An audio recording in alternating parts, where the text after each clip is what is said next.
Happy Friday, everybody. Happy post Star Trek Picard Season 3, Episode 7 Friday. We also have some other Star Trek announcements and news that came over to discuss. Welcome to the Sci-Fi Center Live Star Trek Weekly Edition. Thank you for everybody who's able to make it. This show and all of our Star Trek shows are brought to you by the folks at Paramount, where you can go to Paramount Home Video, Paramount.com, and get Strange New Worlds Season 1 on DVD or Blu-ray. We're going to be giving away some of these, including one this show. All you have to do is, just like last week, and I will drop the email in the chat to let you know where to email. Our winner, that dude Vince, came in last week. He got his. So this is your chance to get yours. So you will email contact@thescificenter.com with your real name and your mailing address. And Paramount, once we pick winners, Paramount will mail them to you. You won't have to worry about me screwing it up. And if you are a winner, I will contact you and let you know to expect your Blu-ray. So Star Trek Strange New Worlds Season 1. Strange New Worlds is now on Blu-ray, DVD, and limited edition Blu-ray Steelbook. Experience every episode like never before with over 100 minutes of special features, including exclusive cast and crew interviews, a gag reel, deleted scenes, and more. On the Emmy-nominated first season of Star Trek Strange New Worlds from CBS and Paramount Home Entertainment today. Limited edition 4K UHD Steelbooks available for pre-order now. So you can pre-order those from CBS and Paramount Home Video, and plus they'll pretty much be available everywhere that Blu-rays, Steelbooks, and DVDs are sold. Once we get them, if you're a winner of our contest, we will go ahead and contact you and send those out to you. Let's see. So let's take down the Blu-rays. All right. And what I'm going to do right now is I'm going to put my email, the email that you would need to use to win this, into the chat. There you go. Good luck. And hopefully I'll be contacting one or two of you to get one of these. I'm going to get one of these for myself too, because I don't think you can get the 100 minutes of special features on Paramount Plus. All right. To get things going, I'm going to go ahead and bring in my wing people. Brian, Master of None, with those spooky eyes on that avatar, and Stella. We're waiting on Dave. All right. Episode 7, titled Dominion. Going into this episode, I pretty much had an idea what the backdrop of the episode would be. We got to learn about Vadic, where, obviously we knew she was a changing, but we got to learn exactly what kind of changes they are, why they look different. When they transform, they look like meat, and why they're able to evade detection as well as they were. So I'll start with you, Stella. What did you think of this episode? Oh, it was good. I was like, the acting was great, the writing was good, and I am a little depressed. We have only 3 episodes left. Yeah, that's going to be a problem. Like I said, the previous 2, I'm going to be honest with this episode. It was a good episode. It was not my favorite of the 7. Of the 7 episodes that came out, this was probably my least favorite. It wasn't bad.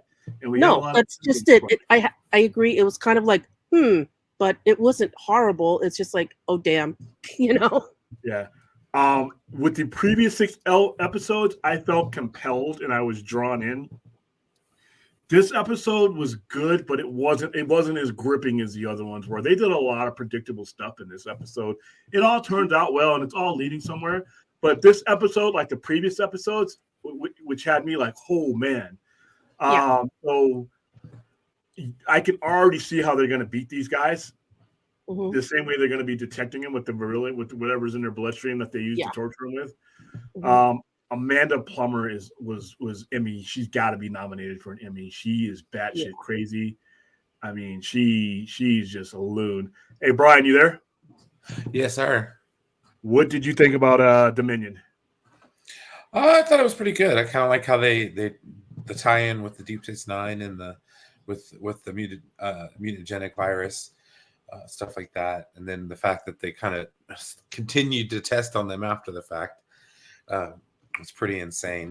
And then you see where she kind of gets her body from, kind of like how Odo gets his form. You know what I mean? Mm-hmm.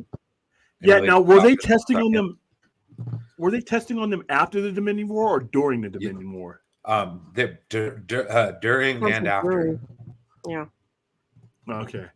So I'm wondering where she's able to spread her abilities to other changelings that follow her. So I thought that was interesting because I know some of the changelings. Go ahead. Kind of like how the Borg share information. Now, how come certain changelings, when they're shot, they disintegrate, and other ones just don't?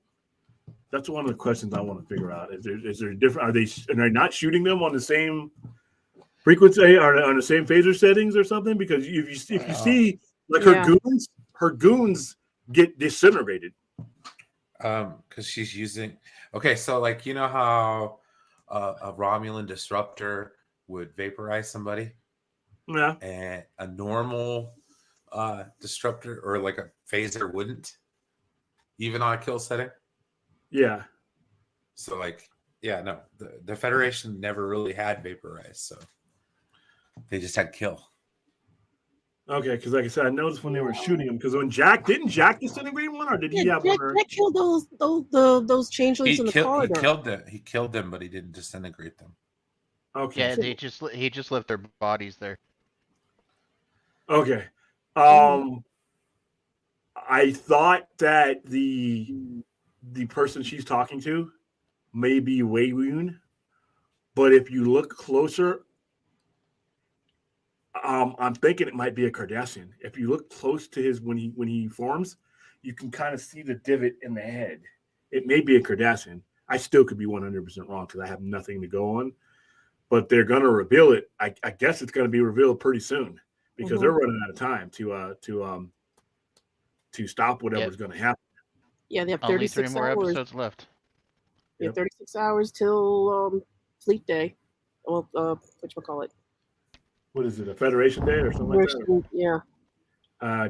It looks like we're going to see Janeway. Looks like we're going to see because Janeway is presiding over this ceremony, so I think she's going to be part of the part of how they beat him. I love seeing Tuvok again. I miss it.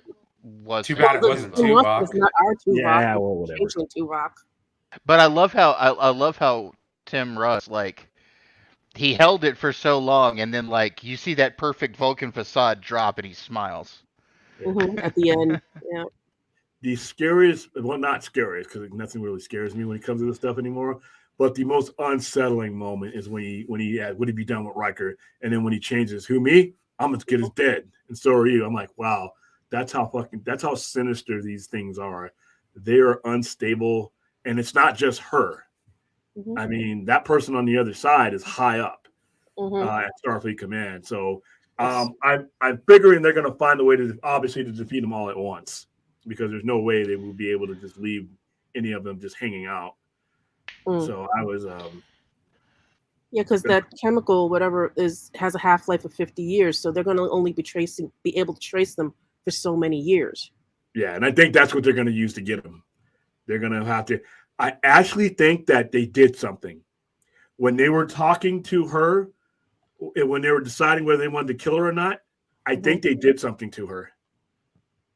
Well, if they marked her with their phasers, that would be the best way, because I'm like, they're not stopping her. They're not killing her. Well, no, because if you kill, you technically you shouldn't want her dead. Yeah. Because if you kill her, that still doesn't stop. There's more of them. Yeah, yeah. Yeah, so you're going to need her to stop them. So I think they tagged her, or they did something to her, or she found a way to slip that chemical into or something. I don't know, but that was just that scene just didn't make any sense. Where they're like, "I have my moral obligations not there." They're just standing around, and then she escaped. They're biding time to a degree, and they're probably figuring out something else to do. Because the thing I like was Beverly going through the moral dilemma of the consequences of what they're doing, and Picard going, "I didn't know, that they were prisoners of war and they were, experimenting on changelings." he did not know. So there's Section 31 doing their stuff again. I'm assuming, yeah.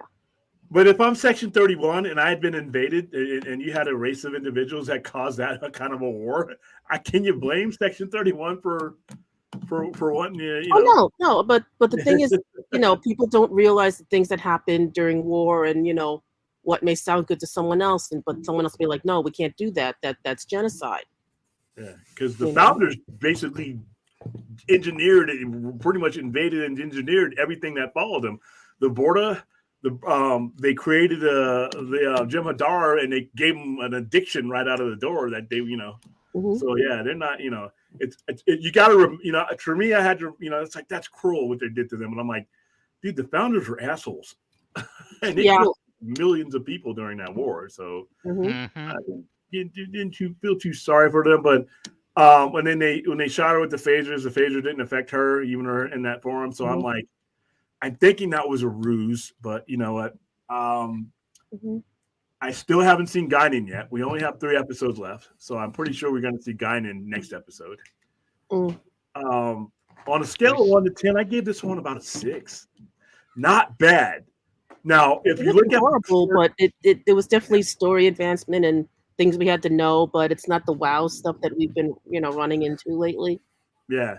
Hey Brian, what do you think's going on with Jack Crusher? Is he a power wraith?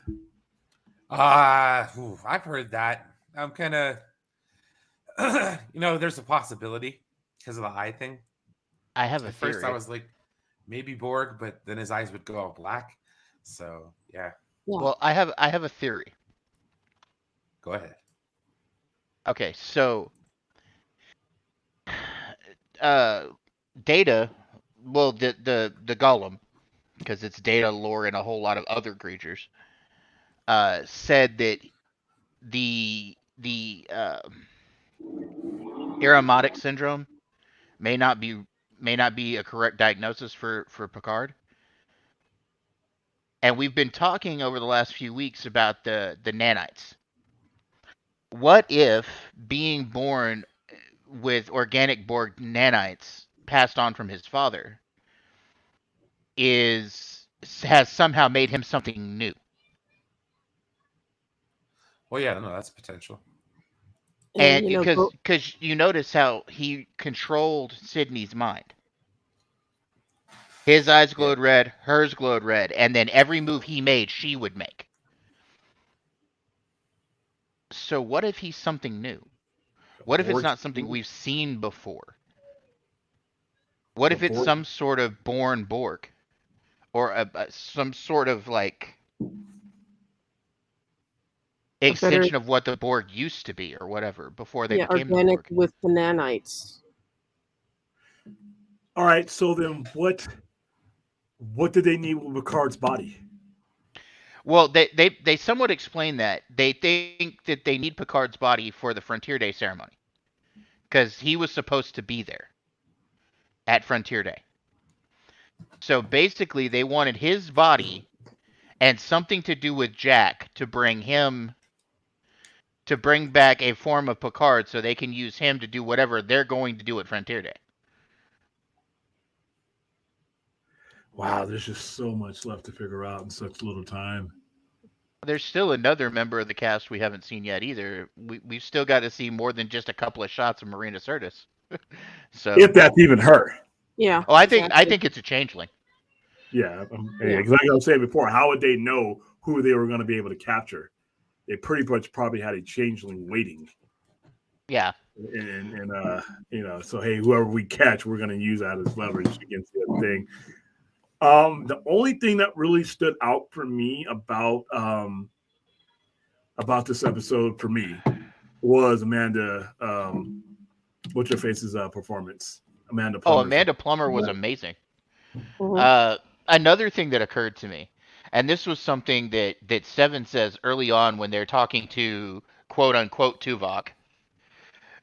She says you would only know about the game that they would play if they had the real Tuvok.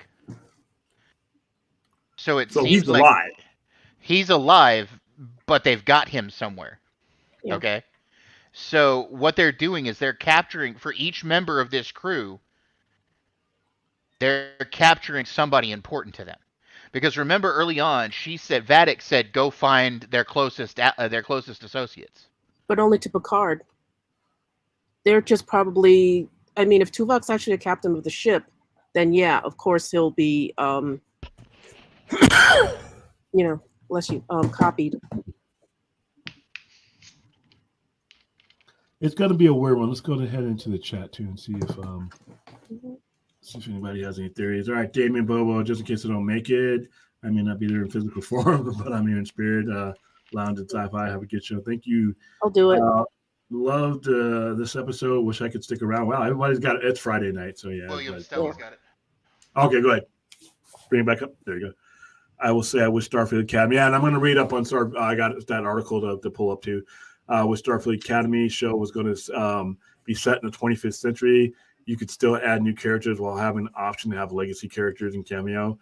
I think that they don't want to get caught in the Star Wars trap. Mm-hmm. And what I mean by the Star Wars trap is we're just dancing around the same neighborhood for too long and we outstay our welcome. Star Trek has always been better than Star Wars when it comes to that. Well, that's why they took Discovery to the 32nd century. Yeah, 900 years. But I'm going to let me go ahead and bring that up right now so that we have that. Then we'll get back to more episode 3 talks. 7%. I thought I had this ready. Sure. Well, of course, I'm already hearing people complain that this show has just been greenlit, and people are already complaining. Oh, it's gonna be some teenage BS, Yeah, Riverdale. I've heard the Riverdale comparisons, and I'm like, you guys. Yeah. Cadets at the Academy. It's gonna be like Buffy in space. I'm just getting the hellos out of the way. Okay. Hey, what's up, Jeff? How you doing? What's up, Anthony? All right. Am I on screen? Because you never know what stream you are. There we go. Yeah, you've got it on screen. I hate this new function. All right. This is from StarTrek.com. How you doing?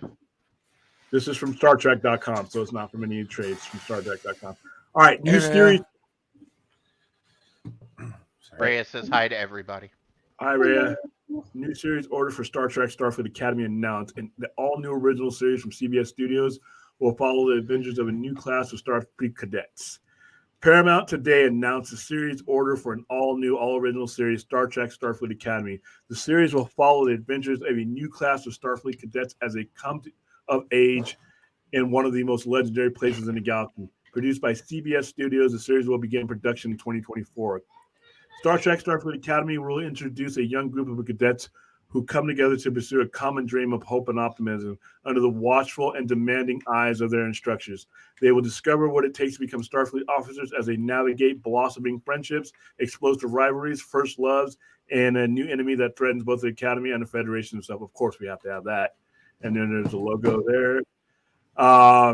In celebration of this news, a joint announcement has been made by showrunners and executive producer Alex Kurtzman and Noga Landau. Admission is now open for Starfleet Academy. Explore the galaxy, captain your destiny. For the first time in over a century, our campus will be reopened to individuals minimum of 16 Earth years for species equivalent, who dream of exceeding their physical and mental spiritual limits, who value friendships, camaraderie, honor, and devotion to a cause greater than themselves. The coursework will be rigorous and instructors among the highest lights in their respective fields, and those accepted will live and study side by side with the most diverse population of students ever admitted. Today, we encourage all who share our dreams, goals, and values to join a new generation of visionary cadets as they take their first steps towards creating a bright future for us all. Apply today. Ex asterisk scientia. I think I just screwed that up. No, you didn't actually. You said that very well, William. Oh, okay. All right. Alex Kirkman and Noga Landau will serve as co-showrunners and will executive produce the series alongside executive producers wow, these are just throwing them at me today. Gia Viallo, Aaron Bayers, Jeremy LeMay, Rod Roddenberry. Man, Rod Roddenberry finds his way into everything, but I guess that's appropriate. Trevor Roth, Frank Sarcusa, and John Weber. The series premiere episode is written by Gia Viallo. I'm going to have to hear that said. Star Trek Starfleet Academy will be produced by CBS Studios in association with Secret Hideout and Roddenberry Entertainment. We're excited to introduce Star Trek fans to a whole new generation of Starfleet officers in training as they navigate the rigors. Okay, so I've already read a lot of that. So, if I had my top 10 list of series that I wanted next, Starfleet Academy isn't even on it, but I'm not adverse to this. I'm not, Okay. this is Yeah. more. I've got another article I want to share with y'all. Some Go stuff ahead. that Kurtzman said earlier this week. So All right, I'm gonna get rid of that one. So go ahead and add yours. okay, But so I want this week Kurtzman got got his contract renewed till 2030. So he'll be in till 2030 at the very least with Star Trek,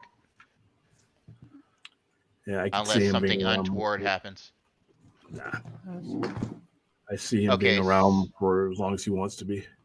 Okay, so this is Alex Kurtzman when he announced that he got his contract renewed. He spoke about some other stuff besides this Starfleet Academy thing he's gonna do. Um, so it says here, after Discovery wraps up with its 5th season in 2024, the future of Star Trek TV is rather unclear. With Picard also wrapping up, Strange New Worlds is the only current live-action Trek expected to have a future. Now, the man in charge of Trek for Paramount Plus is dropping hints about what else is to come, including a potential move into different formats for Trek TV. He says, in an interview with SFX magazine, primarily about the 3rd season of Picard, Alex Kurtzman reconfirmed that the series was always designed to run 3 seasons. However, he did indicate it is possible for storylines from the series to continue. The highlight of season 3 is reintroduction of the cast from The Next Generation, and when specifically asked how the actors have openly advocated carrying on in a movie, Kurtzman said, "We talk about it all the time. Is there a movie version? Doing a movie is different. It's 2 hours, right? So it's different than doing 10. Anything is possible, truly."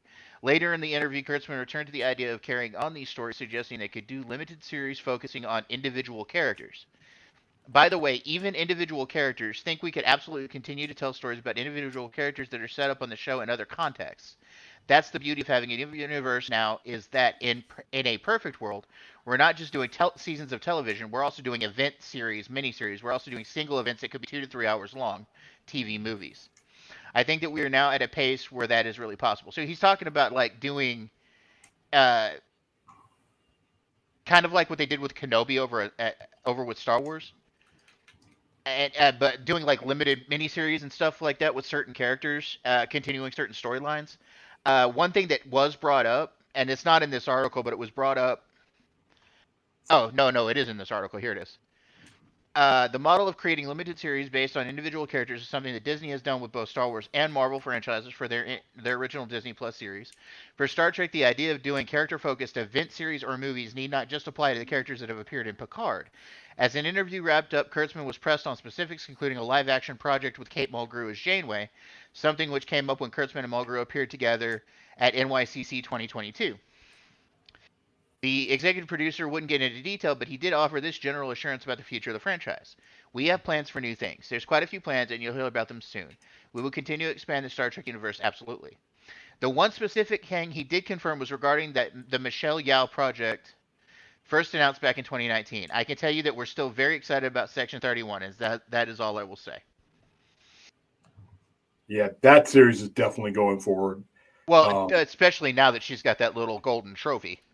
Well, plus, if you look at the storytelling, Section 31 is going to find its way pretty much into every single Star Trek series, even probably, ones, before and after. At the end of the day, Section 31 will have its fingerprints on every single era of Star Trek.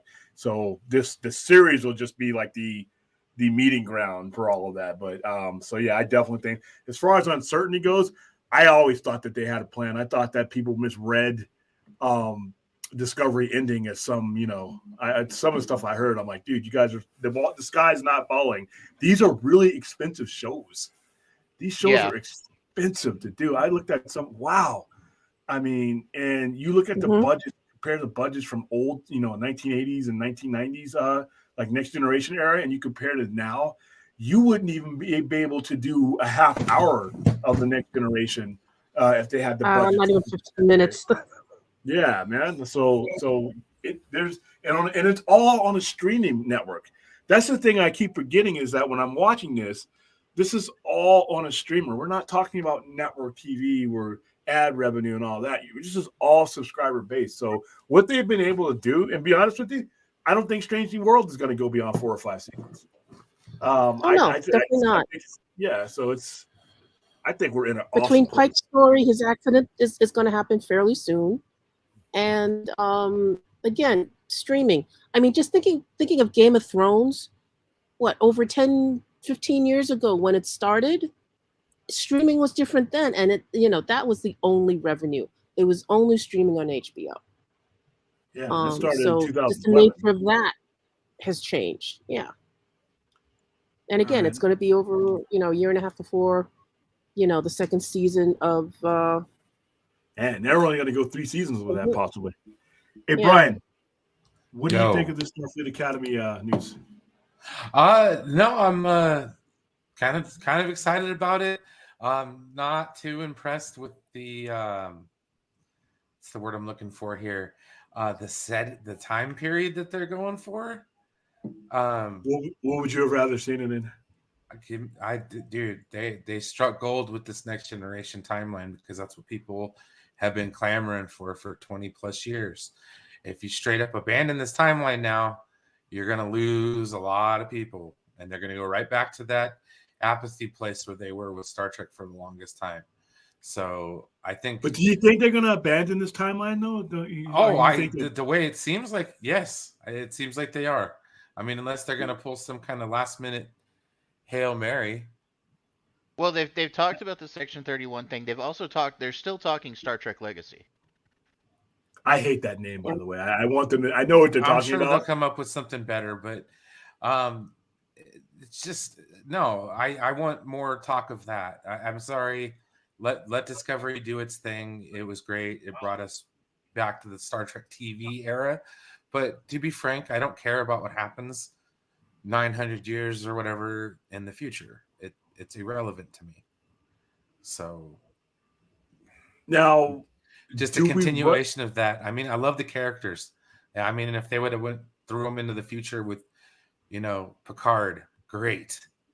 But no, it's just I don't want no more Discovery stuff after this. And I'm not. It's not a slight against Discovery, but do we run the risk of what Star Wars did, though, in basically making their neighborhood smaller? It's not making their neighborhood smaller. What good stories have come out of that future? But what I mean was is terrible. Like there's nothing. There's nothing that they have put forth. I mean, maybe they got a little kind of Trek-ish, and I'm going to use the word "ish" on in season 4 with the what the hell is that? Strange Encounters bullshit. With the colored lights and all that kind of stuff.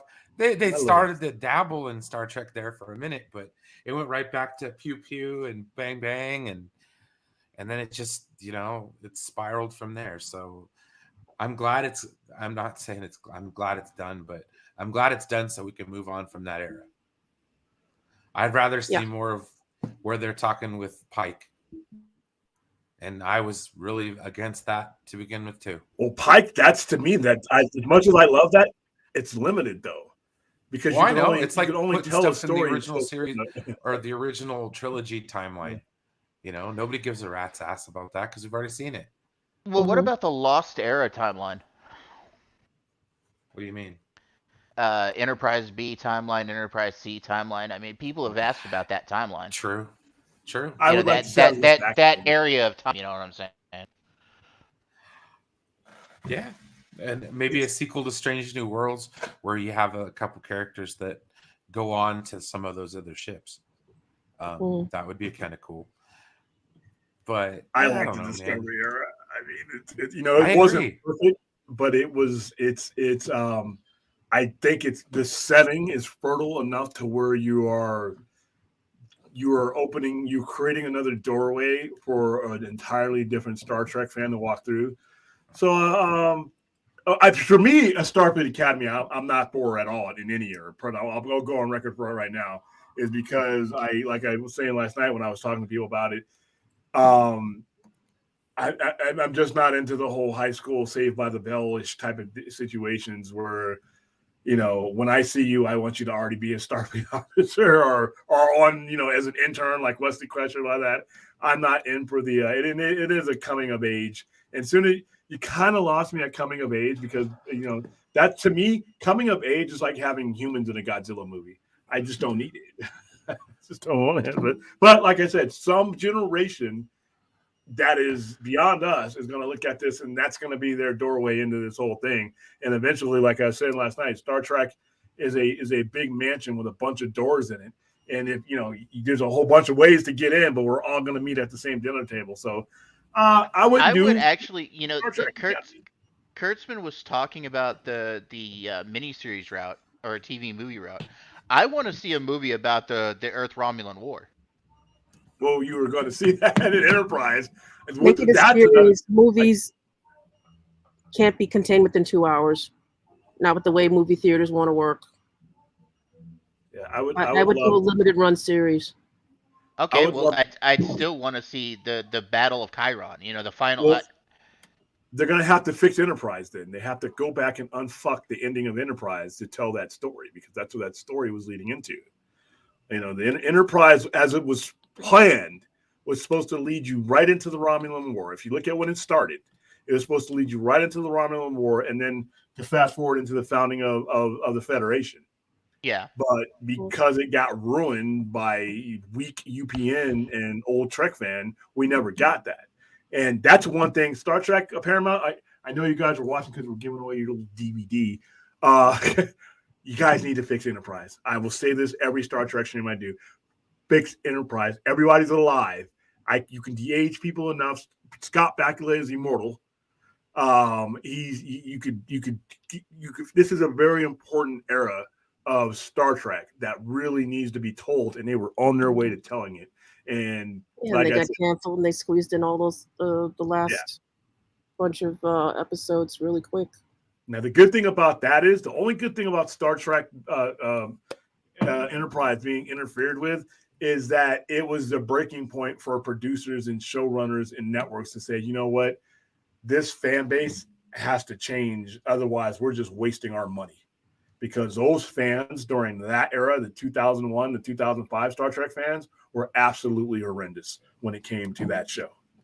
They were absolutely shameful. I was ashamed to be part of that brotherhood with the way they acted to that show. And it wasn't better on UPN's side because they folded in the face of that. And that ruined between UPN being too weak of a network at the time. Now they don't even exist as UPN. And that particular version of Trek fan being what they were, they combined to ruin what could have been one of the better Star Trek shows out there and still needs to be fixed. It's still time, Paramount. Come on, do it. But yeah, Star Trek Academy, I'm happy that there's another new Trek show. I'm happy there's another new door to the Trek mansion. I wouldn't have done Academy, but that's just me. I'm just one guy. I would have been all right with it with a different era. Like, give me the Next Generation timeline. That's what I wanted to. But okay, I'm being a very selfish fan here, and I do apologize.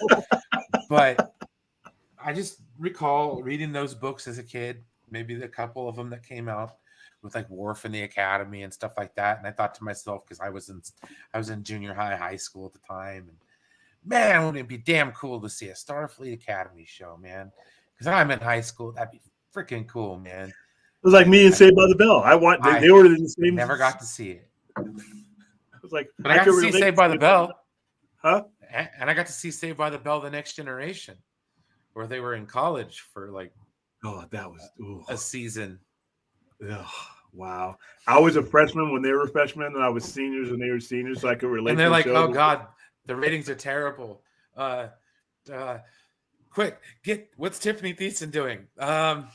Get her. Let's go." Yeah. Welcome back to the show.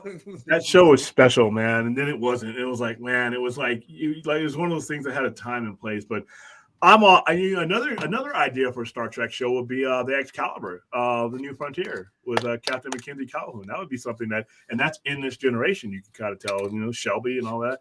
There's a lot of story to tell. I'm glad we got this last glimpse of the Next Generation. And I do agree with you. I don't mind staying in this era. I just think they got to be careful to not stop growing. That's all. We can do these different shows. Oh no, I get it. But like, okay. Like, how like you get a rose bush and not all the branches look perfect. You So want you to kind prune of it. like you prune it. You're like, Yes. maybe this branch timeline doesn't seem to fit. So we don't need to go back to the, Jimbo. like Kelvin action. Jim. We don't need to see what happens in a future so far off that like it's irrelevant. That's Well, the biggest I thing. understand That is where you're such a coming from. huge gap in time. Like, dude, give me like 400 years in the future, but like right before the time war, the temporal civil war. Like, I understand where you're coming from, and mostly agree. But at the same time, I think what Discovery being that far in the future does is it creates such a different type of trek that can still lead them back to everything that's not necessarily going to appeal to us. But sometimes if you're coming into Star Trek, it's like a big giant lead weight that you just can't pick up because you just don't know it's where to why start. I'll never get into anime. Like, Yeah. trust me. But here, this separate thing, it's like Legion of Superheroes. Back when Legion of Superheroes was at its height, it brought in people, because Legion of Superheroes, for those of you who don't know, is a DC storyline, but it takes place 1,000 years into the future. Superboy goes to the future and founds him. What that did for a lot of people during that era is it gave them a set of characters that they could eventually trace back to the core characters, but they didn't have to do it at step one. So this is the cool thing about right now being in 2023 is we went from having nothing. We went from having nothing to having so much that we got to decide what we may or may not like. It's kind of cool, actually, because there's just so much out there. It's like a buffet. If you don't like the pineapples, you can move on to the, whatever. And it's kind of cool because, like I said, even though they're, like I said, Lower Decks, I'm not the biggest fan of Lower Decks. I'll chime in and I'll watch the connection and all that, but it's not for me. It's out there for somebody else. I'll meet you at the dinner table. So I'm kind of happy right now. But I get what you're saying, though, and I am. I didn't think I would enjoy. When they told me they were bringing the band back together for Next Generation, I'm like, dude, you know how I feel about nostalgia. But if you do it right, it can work. If it's nostalgia, I want to see. I am like a fat kid at a buffet. Just pile it on my plate. What's the other word? Oh, fan service. It's nostalgia, but it's not fan service. Yeah, it's not just saying. I don't even care if it's fan service. The biggest problem with the first two seasons, in my opinion, aside from like the middles of parts of the story sagging and the ends making no sense, the teases of nostalgia. You'd get like these little tiny glimpses here and there, but nothing solid. Like the episode Nepenthe where, I mean, don't get me wrong, Riker cooking a pizza is like one of the coolest things you've ever get to see in a Star Trek. But that was 10 seconds of one episode of a 10-season arc or 10 episode arc. And you only got to see him one more time at the very ass end of the first season. In a similar role to how every other season has ended for New Trek. Big space battle at the end. Yeah. So I mean, this here is refreshing.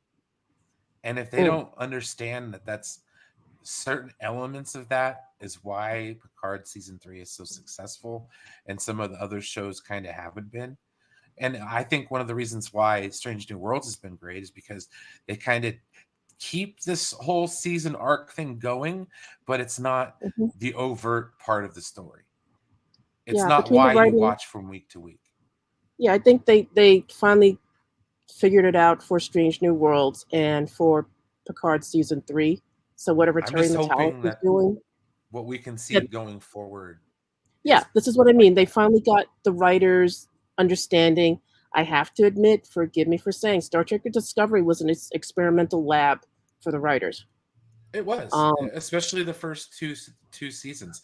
I was excited when. Sorry, I didn't mean to cut you off, but I'll say this and then I'll shut up. I was excited at first when they threw them into the future, because it was like everybody's biggest complaint was that this is going to mess with the original series. So okay, good. Take them as completely far away from the original series as you can, narratively speaking. And that's kind of what they did. But the problem is they got there and I mean, Yeah, I'm expecting to see Earth beautiful with big old like towering spires of human achievements. Like, I kind of but like. not like it is now. That Yeah, was really depressing. I was just like, no, I can't get behind that. And then just the same thing with the burn. It was such a letdown. I mean, I get it, man. He had bad dreams, but it affected everybody's warp drive. yeah. I thought the ending Everybody's of the burn was stupid. The resolution of the burn was dumb. I It did was the like cop out. concept was good, but the execution Yeah. was terrible. Don't get me wrong. I love a lot of the new characters that they brought in with like the Admiral and the President and all that kind of stuff. But dang, man, I'm just it's okay. It's kind of like how I felt a little bit towards the end of Enterprise because it was just all over the place and they had just kind of thrown their hands up and said, we give up. Well, yeah, like I said, they were fighting that internal war, and it Of just course, and then they ruined had writers' strikes and all sorts of other shit Yeah. going on, Mhm. with Hollywood in general. So that didn't help the show either, too. I mean, so that there's just so many things that like contributed to the ending of Enterprise. So it's like, Yeah. Yeah. That'll be a documentary. All right, let's hit some of these chats that you got starred or lit up for me still. and sorry, I then didn't mean to go on. Actually, I didn't highlight them. They did. But hold on, let me just scoot through the whole thing Yeah. first and then come back down. There's not that many, and that's why, forgive me, I was a little lax. All right, a little bit of information you guys might want to know that co-showrunner Naga Landau is the executive producer of Nancy Drew, so it might have some. And you know what? If it has that vibe, and I look at it and I don't like it, I just won't watch it. But, and this is what I mean about growth. Star Trek is gonna if it's gonna survive, is going to have to be able to exist beyond some of its core fandom, and I think that they took them a long time to get to that point. Star Wars still hasn't gotten to that point, but Star Trek is, like I say, it used to be back when they would try something new. Old Trek fan would bring out the Bible and throw it and give you a concussion, and then whatever network would drop to their knees and say, "Oh, please forgive us." Now they're making stuff that some of it I don't like, but I understand that there's a growth process to grow it into something that can be sustainable so that it doesn't become, stagnant. So if it's Nancy Drew or Riverdale and I look at it and I say, yeah, don't watch it, I got all this other Star Trek I'm to dig my eyeballs into. I hope they cast some of the same people from Nancy Drew to Starfleet Academy. I've never watched Nancy Drew, so they would be all new to me. So, hey, I'm all for it. All right, next one. Question: is it just me or the way that they portrayed Vulcan, the Vulcan that appeared to be the villain in this episode, as the main villain that you see in Downton Abbey? Oh, you're talking about Tuvok? I know, I didn't see that. Oh, gotcha. I got it. I'm like the Vulcan. Oh, yeah, okay. Because I'm talking because there's a Vulcan on the bridge, but not that Vulcan. All right, no, I didn't see that at all. But guess what, Anthony? I didn't watch Downton Abbey, so I'm glad it's in the future. Yeah, and like I said, there's going to be. I can understand all points of view here, and I think it's just weird. Like I said, I just think we're in a good place to where we can have this. We can kind of have this diversity. I think this diversity is going to mean that we'll never have a break, a 12-year break again with Star Trek off the air, and us having to depend on J.J. Abrams to break through. It's kind of like you and I say, William, often when we talk about Star Wars. We've got a whole sandbox open with timelines for Star Trek. We could put shows in every timeline and in every time period. You know what I'm saying? Yeah, and there would be interest. There would be interest there for everybody, basically. Like personally, I'd like some of the Lost Era time period. I would like some of back towards the Enterprise time period. I that is to me. If I ever meet Star Trek convention, if I ever meet Kurtzman and I ever meet anybody, I'm going to be like, listen, guys, fix Enterprise. Please fix Enterprise. That was a beautiful plan that they had, and I saw where they were going. And we were beyond old Trek fan. He's gone now. They've integrated. They've embraced all of this. So old Trek fan is like, the Cro-Magnon that evolved and is now, they don't say it out loud that they like Strange New World and some of this other stuff, but they like it. They say they hate Discovery. Some of them really hate Discovery. Discovery's numbers prove that somebody's watching Discovery. A lot of people watch Discovery. It's not. I mean, But I watched Discovery. Yeah. We all watched it, but it was just like yeah, We all watched it. We may not have been like ecstatic the way we are about Picard season 3, but we it watched could have it. been better, is what I'm Yeah. saying. I but watched it. It was just weird. Dark I'm seasons 1 and watching it 2 right got big now. It's numbers, just and weird. those suck. Man. It's I weird. thought it was bad. This season 3 is unrecognizable to those other two. I'm like, dude, where was this yeah. in seasons 1 and 2? I mean, this season's been some of the best Star Trek in my entire time of watching it. I've never felt it, except for this episode, which was but the previous 6 episodes were literally had me on the edge of my seat. That hasn't happened in Star Trek for me since I've been alive. I felt every gamut of emotion when it came to Star Trek, but not what I felt these last 6 episodes. And I'm going back and forth with one of the guys who's one of the writers and producers. I'm telling him this. I'm like, I've been watching Star Trek since I've been alive for the most part. My dad brought me into Star Trek, so I've seen it all.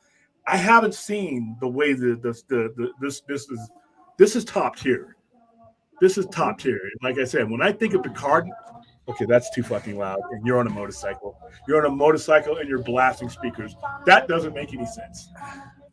Yeah, I never Anyway. They want understood to be that. deaf. They want to be deaf. What are you doing? That's why I We say. can't hear it when you're driving down the road and it's windy. Wait till you get home. Anyway, but no. At the end of this, at the end of the series, I'm going to see. I'm hoping to bring him on, and we're going to talk. But this has been great. But I watched the same old Star Trek series and the same old Star Trek movies. I couldn't really get into Star Trek. I hope this new series can get me in as a new fan. And yeah, and see, that's what that's what I'm all about. I mean, go ahead and keep making Trek. Hey, keep making Trek I don't like. I just don't have to watch it, but somebody's going to. And if we didn't have this attitude back in the 2001 to 2005 era, Enterprise would have gone its original course, but would have been probably one of the great Star Trek series of all time. And but we didn't have that appreciation of each other's, opinions. We didn't value it like we do now. Now, I guess going without Trek for 12 years kind of helped. So, all right, guys. I got one more. Anthony's probably got 10. Is there a way they can create original stories with an original timeline for Star Trek shows? There's a lot of ways they can do that. It may piss some people off, but it would probably work out. Because what they're going to do with Strange New Worlds and Pike's situation, you might see a resurgence of old Trek fan. But I think I know where they're going with it, and it's going to be epic if they do. That's what makes Strange New Worlds not a prequel to me. Mm-hmm. As soon as Pike knows his fate, all bets are off. Yeah. So, to answer your question, Anthony, yes, they could. Definitely. By the way, I just wanted to share something really quick. So something you were talking about, old Trek fan throwing the Bible at people over there at Paramount. Yeah. This was a tweet that I put out the other day based on something Leonard Nimoy said.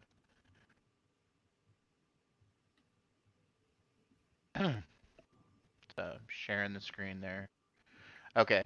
I said here, Nimoy said, canon is only important to certain people because they have to cling to their knowledge of the minutia. Open your mind. Be a Star Trek fan and open your mind and say, where does Trek want to take me now? And I simply said, I think certain quote-unquote fans need to hear this. And I wasn't meaning it just for Star Trek, but it applies to what you said earlier about old Trek fan. Even Leonard Nimoy was like, why are y'all so worried about canon? Yeah, it's like it's like you don't want to control a river. You don't want to control the ocean. You want things to do what they do. So I'm happy to be where we're at. So yeah. But like I said, old Trek fan back in the mid 2000s, boy. Oof. Now here's another way that you can liven up, like Anthony was asking, the original timeline. Get off the damn Enterprise. There were other ships out there. Don't care about those ships. Oh no! Get off the damn Enterprise. However, I do want to see the Titan get destroyed, and I want to see that crew be awarded for their saving the galaxy. I want to see Captain Shaw. I want to see all those people on the Titan. And this is one thing I think will go down your lane, Brian. I want to see the brand new Enterprise G with this crew. They'll be because they embody Star Trek for me. So Or the supporting ships. I mean, I don't know. It is, but the primary timeline would be on the Starship Enterprise. Period. Yeah, But Voyager went 7 years without the we had Enterprise. Voyager. Other ships named Defiant. But you literally had 2 full 7-year shows without an Enterprise. So I think it's time. I think give me this brand new Enterprise and put Shaw on there, because I've grown to love the guy a little bit, man. I mean, we went from like, who is this asshole, to like, damn, dude, I hope he's not a changeling. I hope he's not already dead. Dude, he got his ass whooped again. Yeah. Oh, did you notice the tear? When he's What's it? laying on the floor beat up and he sees Vatic take the chair, Yeah. a single tear slides down his cheek. I didn't even watch that, because I was Todd did a good job. The show, but I wonder how it's time. She's got to die. She's got to die violently. And I think they're going to use her. I think they've done something to her that they're going to use I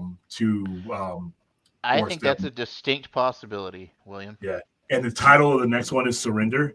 I don't think it's Starfleet surrendering. I think that they're going to force her to surrender. And it's not, she's not the big baddie.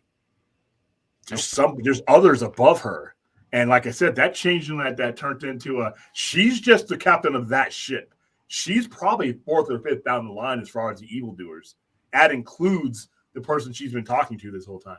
Well, that creature, like, she's terrified, absolutely terrified of that creature that she talks to. Mm-hmm. Yeah, whether it's a changeling, whether it's something else, she's absolutely terrified of it. I don't think it's a changeling. I think it's somebody who has control over changelings. I think it's probably somebody that was involved in that experiment that knows how to control them. Oh, and information that they're going to use to destroy them all. Yeah, and Lore somehow is sympathetic to them. Well, yeah, the enemy of my enemy is my friend. Friend, yeah. Yeah. So let's see if Lore tries to get in touch with them or not. All right, I think we covered all of our bases. Hey, Brian, you were able to stay with the whole show. Woohoo! Yay! Backflip. Hey. All right, so next week's episode. Oh, hold on. One more question from Anthony. I knew it was coming. What's up, Anthony? Is there a way that Kurtzman to maybe create original stories and completely new timeline with Star Trek to bring in a new fans? Yeah, that's kind of absolutely. Yeah, absolutely. Well, that's what J.J. Abrams was actually trying to do. If you go in some interviews when he got handed Star Trek, he said he wanted to make Star Trek more relevant to bring in new viewers. So this is Kurtzman is trying to do the same. Yeah. He is trying to make it relevant for the current audience. Yeah, the big problem that Star Trek was running into for a little bit is that it wasn't as accessible to a brand new person as it was to everybody else. Mm-hmm. And I think they are balancing. I think they're doing a decent job now of being able to bring in new Trek, but at the same time take old guys like me and Brian and still satisfy us as well. Yeah. You literally have a Rubik's Cube of Star Trek to where if you don't like one side, you can flip it over and there you go. Right now, if I can get with Strange New World, Picard season 3 and Section 31, and if they do give me a spinoff of Titan, I don't care what else you do. I don't care if I like these other things. I'm okay with them being there. My plate is full. So yeah, and again, if you don't like it, turn the channel. You don't have turn it to some more Trek. Turn it to the other Trek. See, these days you don't have to turn Trek off if you don't like it. You can just pick another Trek and keep going. So happy. All right, guys. I gotta go eat. I gotta go get Sister Kim's fish and shrimp po' boy. Oh, nice. Go. All right. Thank you, Brian. Thank you, Thade. Thank you, Stella. Sounds tasty. It does. I'll take a picture of it. Awesome. And Brian, please, that your profile pic is painful, dude. Do you have red eyes? Are those red eyes? They're supposed to be Sith eyes. They're yellow. It's Sith eyes, man. They're yellow. I'm sorry. It just looks like you need somebody. Oh, as if. You're not wearing the San Francisco Giants hat or the United hat. I can dig that up. Yeah, that's what at the end of the show we can edit it out. So cool. I'm just kidding. All right, man. WrestleMania is tomorrow. Are you watching? What's WrestleMania? Okay, I got that answer. Ooh, ouch. Mm. All right. Well, I'll be doing a post show of night one tomorrow. I'm pretty sure I'll find something valuable there. It's a one match pay per view. Cody and Reigns. That's it for me. But who knows? When you have low expectations, things may things may jump out at you. All right, guys. Thank you all for being here, and we will see you in about 24 hours, maybe. Yep. Live For long the and overnight prosper. show. All right. Oh, live long and prosper. That's a good one. I need to come up with my own Vulcan hello. Live Mhm. long. I can't even do it. Prosper. That sucks. All right, guys. See you guys later. No, we don't need to restart the show.